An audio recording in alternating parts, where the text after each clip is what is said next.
Mais le premier jour que le peuple se sanctifie, le deuxième jour que le peuple se sanctifie, parce que pour rencontrer Dieu, pour rencontrer ses œuvres, tu dois être saint. Aux autres canaux, tu as 10 000 francs. Aussi, il y a $100, il y a mon mignon sur la quartier, ma famille a yo. Et moi aussi, 100 000. Avant que tu lui touches à des grandes bénédictions, tu dois te sanctifier. Lave ta robe. Il y a des choses que tu n'as pas encore touchées parce que tu ne te sanctifies pas. Mais toi, tu ne rateras pas ta portion en 2025. Tu vas toucher à ta portion en 2025. Il y a eu des gens à qui Dieu voulait organiser les festins, mais ils ont raté cela par manque de sanctification. Nous pouvons lire dans 2 Chroniques. Ça va les fête, il y a Pâques. Mais on bien au salle à monter parce qu'il va se préparer à quitter. Mais cela ne sera pas ton partage. Toi, tu te prépares déjà. Et en 2025, tu vas toucher à ta bénédiction. Dans 2 Chroniques 30, verset 2 à 3. La Bible dit ceci. Les rois, ses chefs, et toute l'assemblée avait tenu conseil à Jérusalem afin que la Pâque fût célébrée au second mois. Car on ne pouvait pas les faire en son temps, parce que les sacrificateurs ne s'étaient pas sanctifiés. Amen. Donc, et Seigneur qui va tout pour célébrer fête à Pâques. Et Dieu a retardé ça. Ta bénédiction ne sera pas retardée. Oh, il y a eu et vous allez retarder. Est-ce que je parle à quelqu'un? Il y a eu aussi Mbango en 2025. Parce que tu vas te sanctifier. Tu vas laver ta robe. Et nous avons aussi vu, pour que tu touches à ta bénédiction, tu dois être dirigé.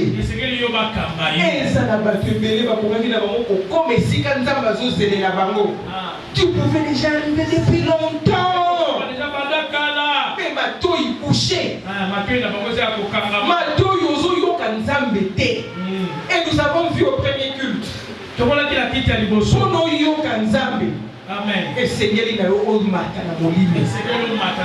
Jean a dit, Jean Lobi, quand je suis monté à l'esprit, alors j'ai entendu. Donc nous devons yoka kanzambe plus aux matana na molimo, plus tu voir ensemble au yoka kanzambe so comme clair.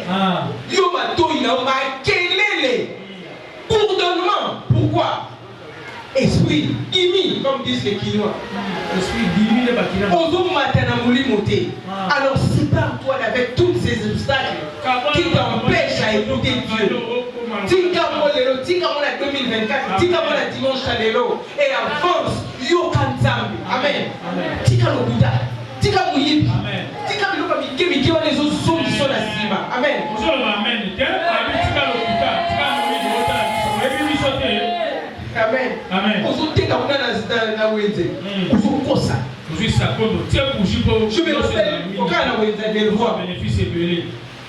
J'étais en train d'acheter les aubergines.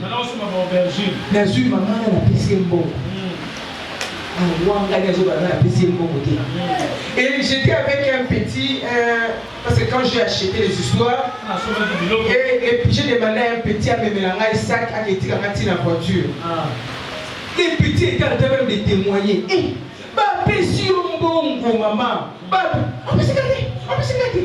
Merci, maman. Maman qui est là. Ah, bien ici, elle a vu, au moins, mbongo, voilà. Mais on peut se voir à fois 10. Parce que je crois que c'était 1000 francs. Abi, il a payé 1000 francs.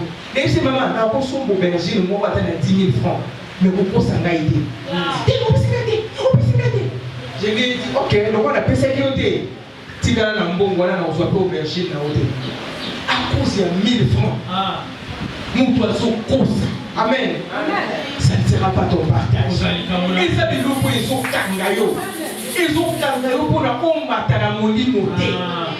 Tika makamuni sur ma béwana. Sanctifie-toi. Ado poyaki. Yumwa lobi 7 fois les justes tombent. Et 7 fois ils se relèvent. Donc ils ont poya wana. Ils ont moyenge belinda zopoya. Amen. Bible lobi moyenge benya poya. Perte olema. Yumba do poyaki. Olali kutuna olala. Et vous êtes sous-partage la hauteur de 2025. Ne rate pas ton héritage. Ne rate pas ce qui est à toi. Matin à mon limo. Amen. Payo kanza. Amen. C'est pourquoi tu es au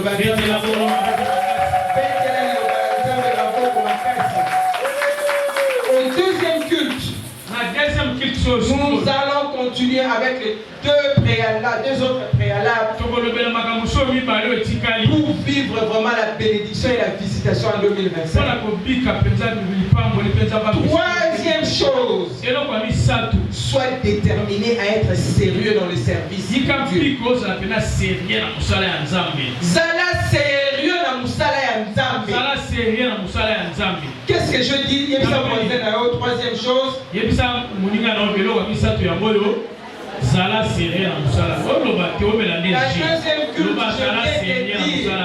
Zala sérieux na musala ya Nzambe. Zala sérieux na musala ya Nzambe.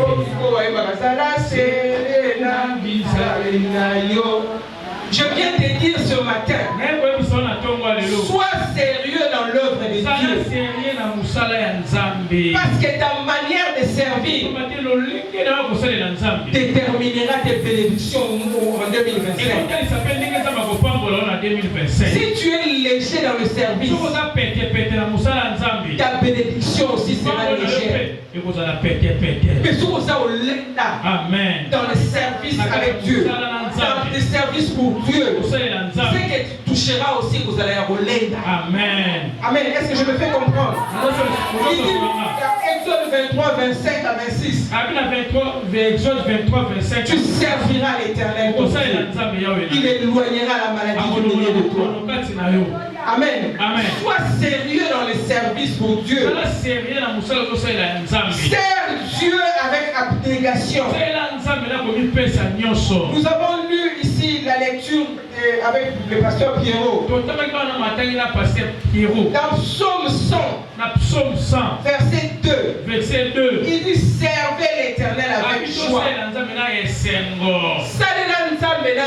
Amen. Tu veux vivre les bénédictions en 2025?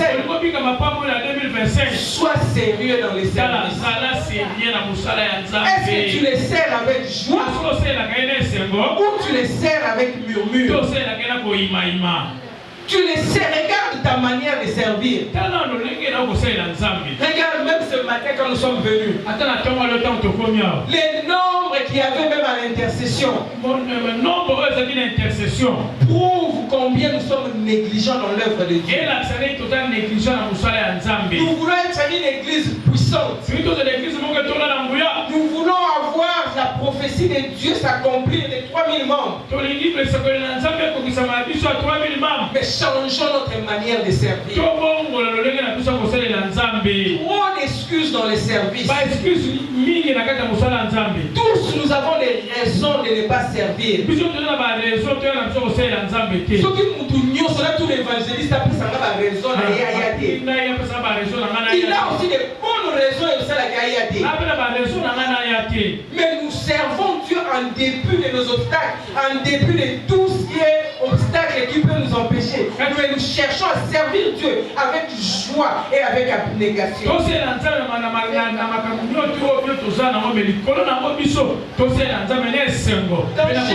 Dans Jérémie 48, verset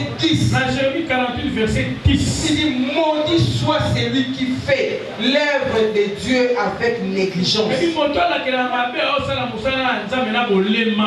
Amen. Amen. Maudit soit celui qui sert Dieu avec négligence. Donc ici on parle de quelqu'un qui sert. Donc service. Mais il est fait avec négligence. Tant de malédictions, les gens se sont attirés des malédictions. Parce qu'ils servaient avec négligence. Nous avons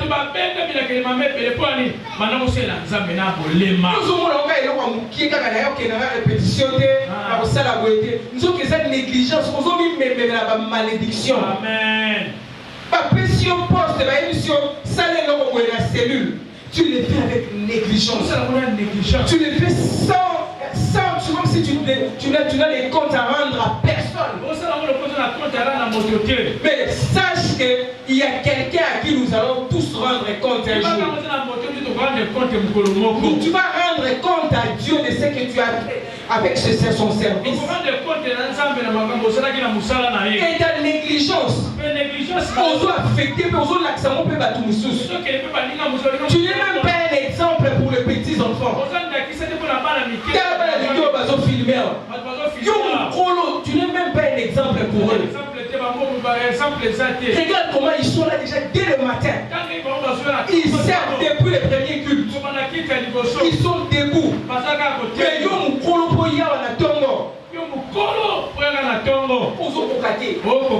ça ne sera pas ton partage en 2025. Tu veux vivre la bénédiction de Dieu. Change ta manière de servir Dieu.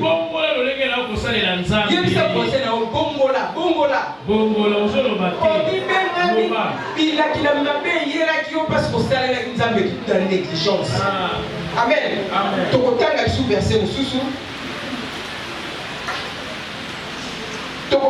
Deutéronome 28, verset 48. La Bible dit ceci.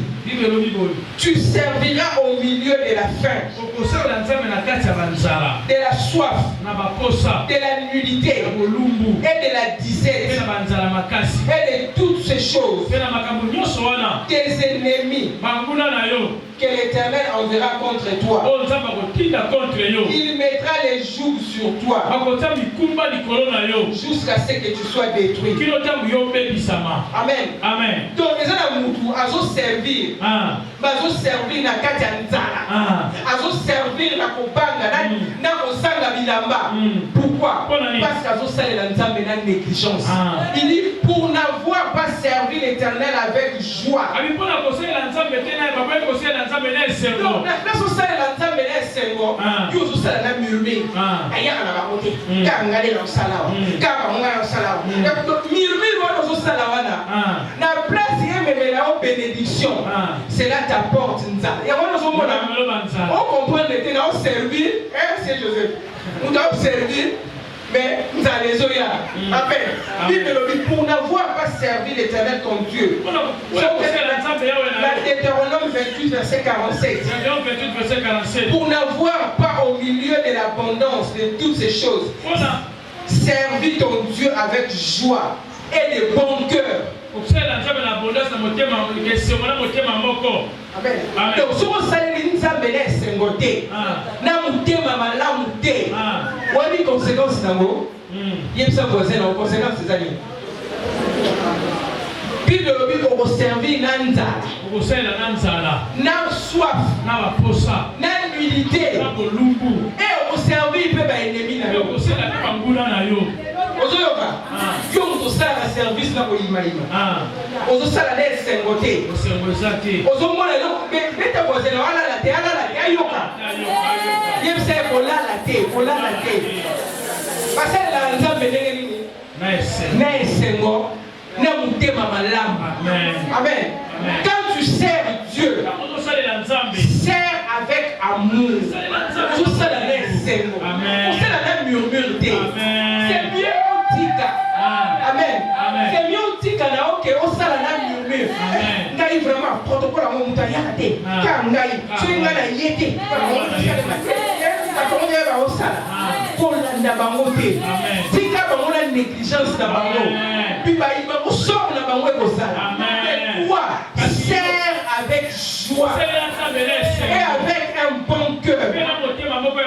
Parce que si tu sers sans joie, n'a murmure, ozo yima ya mwana nzale zobo mwana ndako na yote. Ozo tanga bilamba ya kolaka, ozo kamwa ndeni ninga na osala nzambe me na zlata kate na osala nzambe nzale zo yakaka na osala nzambe ennemi na nga bazo dominer pourquoi osala nzambe na l'église yebisa voisin na o soko osaleli nzambe na koyima oza kobenga botutu na bomoi na yo soko osaleli nzambe na koyima mais yo ezala partage amen yo kozala partage na yo te.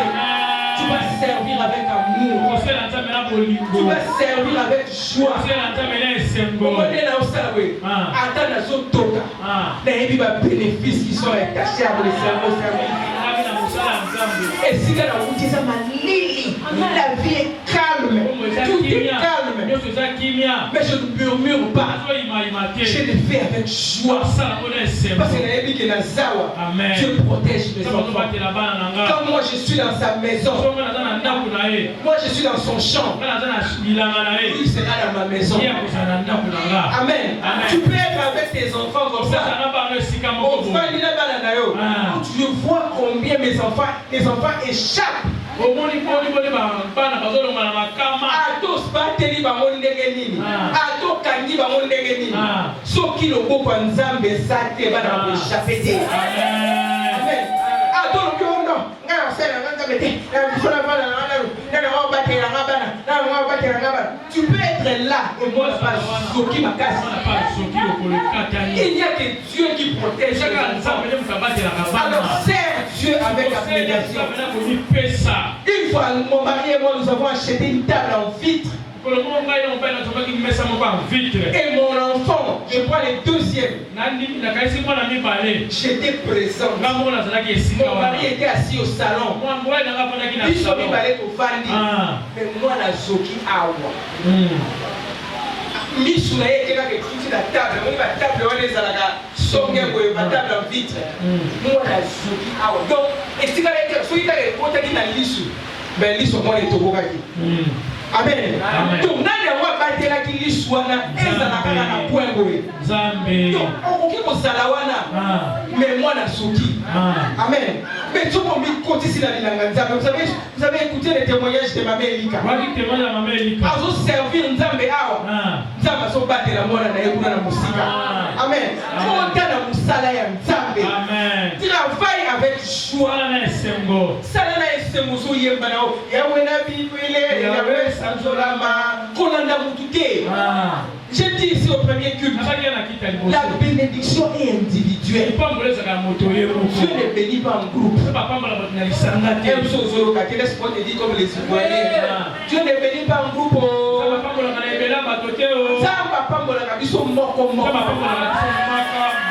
Ceux qui ont la groupe, on se fait malédiction. Pourquoi on va y avoir des répétitions? Donc là, il y a des gens qui ont ça, le protocole a quitté.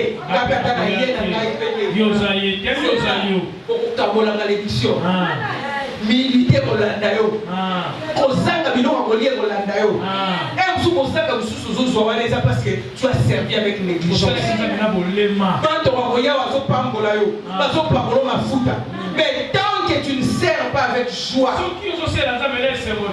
zéro. Est-ce que tu vas changer ce matin? Est-ce que ça n'a pas tout va changer la tombe? Aucune décision pour ça.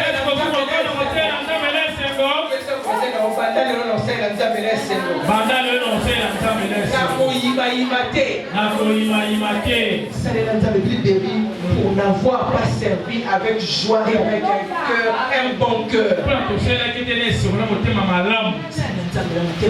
Amen. Amen.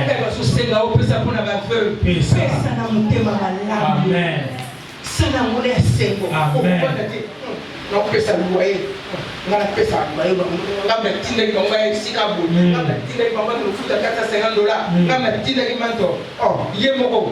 Ça nous a joie. Amen. Donne ton loyer à la fin du mois, fais ça joie. Fais ça pour vous payer ça $10 now, $7 now. Yo mo mo na ba bénédiction pour l'anda, allez on a donné. pour avoir servi Dieu, si tu sers avec joie, les bénédictions vont te suivre. Est-ce que tu peux acclamer pour la parole? 2025, tu auras ta portion. Deuxième, quatrième chose, pour que tu vives la visitation divine en 2025, c'est l'attente. L'attente. Chaque tombeau. Amen. Amen. Ça c'est un secret. Chaque tombeau c'est là et l'autre. Mon mari et moi, lorsque nous nous levons chaque matin, nous nous attendons toujours à une bénédiction. Yo c'est la nani. Ozo c'est la nani. Ozo c'est la nouvelle à ma baie. Tu attends aussi que les gens te critiquent. Le coup l'ozo c'est la mot. Tu peux pas retourner. Le coup l'ozo c'est la mot à ma baie. Il y a un mot à néo comme là. Si tu veux vivre la visitation divine en 2025, c'est l'attente chaque jour. Ça n'a pas ça mon Lélo. La chose c'est la loi bien. Lisons dans Proverbe 10 verset 28. Proverbe 10 verset 28. Proverbe 10 verset 28. Proverbe 10 verset 28. Proverbe 10 verset 28. Proverbe 10 verset 28, la Bible dit l'attente est juste mieux que joie. C'est là, il y a est-ce que tu peux te l'attente du juste n'est que joie. Donc tout l'amour qui n'attend aux autres, c'est là que l'eau est là yo est sengo. C'est là que l'eau est sengo. Donc l'amour qui n'attend au bilelo. Nazo c'est là. Pas même la nouvelle qui toque. Nazo c'est là. Nous tout le monde va dans qui va au kabela mbongo. Lelo nazo c'est là. C'est moi ya bien so yela ngai. Lelo nazo c'est là. Nouvelle qui toque zo kuta na classe à pas na ngai. Donc attente ya moyenge beni ezala kaka esengo. Donc c'est là kaka eloko ya esengo dezo yela yo. Yo c'est là kanini. Amen. 2025 tu veux vivre la joie, tu veux vivre la visitation en c'est la visitation. C'est la visitation. Chaque temps, maman Nadia, on l'a visitation. On l'a vu au journée, voici les jours que l'Éternel a fait. Amen. La chose c'est les lots où moi c'est le besoin. La chose c'est les lots où moi c'est le besoin. Et dans Proverbe 23 verset 18. Proverbe 23 verset 18. La Bible dit l'attente du juste ne sera pas anéantie. C'est la moyenne qui ne pas embarquer. Oh, l'autre c'est la wana. Amen. Amen. Et comme la combo na Jésus Christ. Amen. C'est là que bilo kwa malamu. Oye bishop. Tellement zalai ko banga banga. Aso c'est là que bilo kwa mabe ko komela e. Muki muki aso kanza biso bana na ba sunga ki. Avec ce que je crains, c'est ce qui m'arrive. Oh la zo banga, ya muki aso komela nga. Donc yo zo c'est là que bilo ko mo mabe ko komela o ko koma. Iko komela yo puis. Zo c'est là que non. Est-ce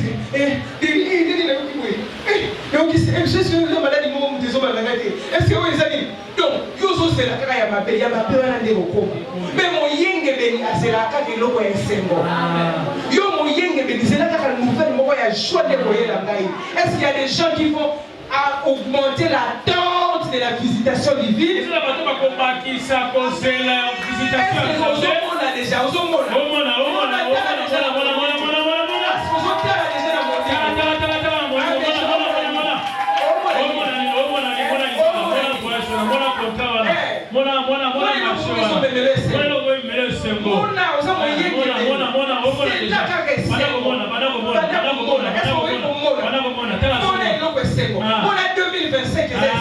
mon église n'a besoin de maison. Mon église doit comme ça 3000 membres. Mon église doit somba. Mon église doit faire ça au niveau de l'attente du juste. L'attente du juste.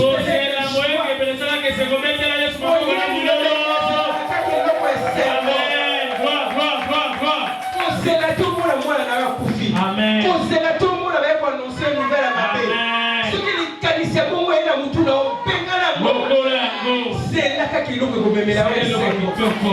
est-ce que c'est la bato baomona 2025 Quand maman a 2025, ozomona nini oh mon ami, yo, ozozela nini na oh c'est la 2025 nuit, yo c'est la nuit. ozela nini Oh, c'est la nini. est-ce que nakoloka baréponse Là on va répondre, maman c'est la nuit. Ozo c'est la nuit, maman parcelle à tout, ozo c'est la nuit. ozozela nini mama ozozela nini Oh c'est là que les Kasamulu, en 2025, oh c'est la nuit. Non mais là ozo mona, t'es maman te tourne la question, oh c'est la nuit. eloko malamu On est là comme malade. papa tu Papa tire ozo c'est la nuit. fortunaire Mon fonctionnaire. amen Amen. mona nchipa kitoko Mona chipa kitoko. Na moni na kabudela. Na moni na zotonga. Na mona ya mona moni. Na moni na mapasa na ngaye. Mona mosele mona. Amen. Gloire au Seigneur. Mettez-la Yesu maboko na lelo. Est-ce que vous pouvez monter les maratons lelo? Amen.